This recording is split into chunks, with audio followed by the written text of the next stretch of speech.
Y de nuestro país directo a Colombia por un pronunciamiento que tuvo en las últimas horas la Comisión Interamericana de Derechos Humanos y puntualmente un partido político colombiano. ¿Qué fue lo que sucedió, Ale Leucau? Así es, el día lunes se produjo un fallo histórico de la Corte Interamericana de Derechos Humanos que responsabilizó al Estado colombiano por el exterminio de la Unión Patriótica. Hablamos de un partido de izquierda que se formó en los años 80, a mediados de los años 80, después de un acuerdo de paz que hubo entre la guerrilla, las FARC-EP y el Estado colombiano, en este caso el gobierno de Belisario Betancur.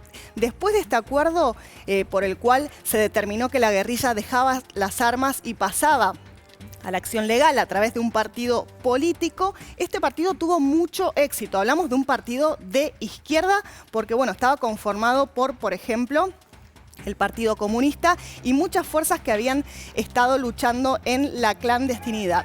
Bueno, este partido tuvo mucho éxito, decía, y se convirtió inmediatamente en la tercera fuerza política de Colombia, y a partir de ese momento el Estado colombiano comenzó un plan sistemático, según dice la Corte Interamericana de Derechos Humanos, para exterminar, perseguir a sus militantes, asesinarlos, desaparecerlos, torturarlos durante más de 20 años. Ale, compartimos la frase textual de la sentencia de la Comisión Interamericana de Derechos Humanos sobre este partido político.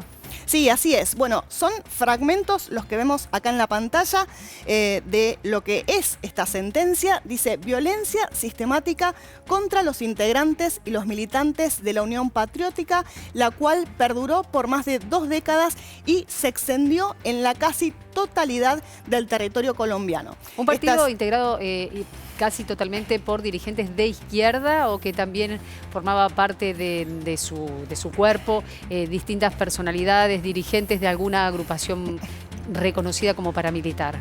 Claro, en realidad son los militantes de las Fuerzas Armadas Revolucionarias de Colombia, las FARC-EP, que pasan, gran parte de ellos pasan a formar parte de este partido, y bueno, el Partido Comunista, claro, y algunas otras fuerzas progresistas que decidieron deponer las armas fruto de este acuerdo y pasar a la actividad legal. Legal, bien. Vamos con otro de los fragmentos de la sentencia histórica de la CID.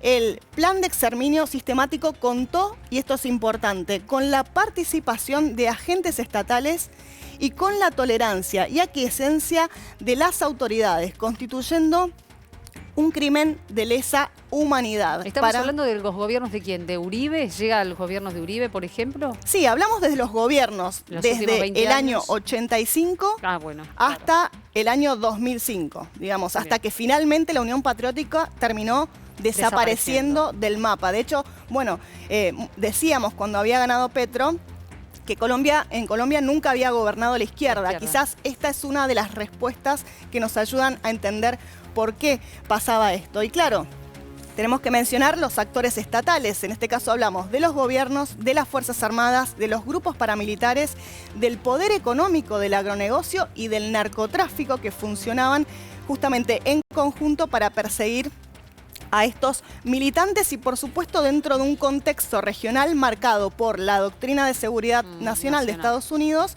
y la lucha anticomunista. Todo esto operó para exterminar este partido, y ahora se reconoce internacionalmente la responsabilidad de todos esos actores y, por supuesto, una justicia que parece llegar. Hay algunos puntos de reparación para las víctimas, sí, están planeadas en la sentencia. Algunas cuestiones que tienen que ver con el desarrollo de la investigación, la búsqueda de los que todavía están desaparecidos y algunos actos simbólicos de reconocimiento nacional.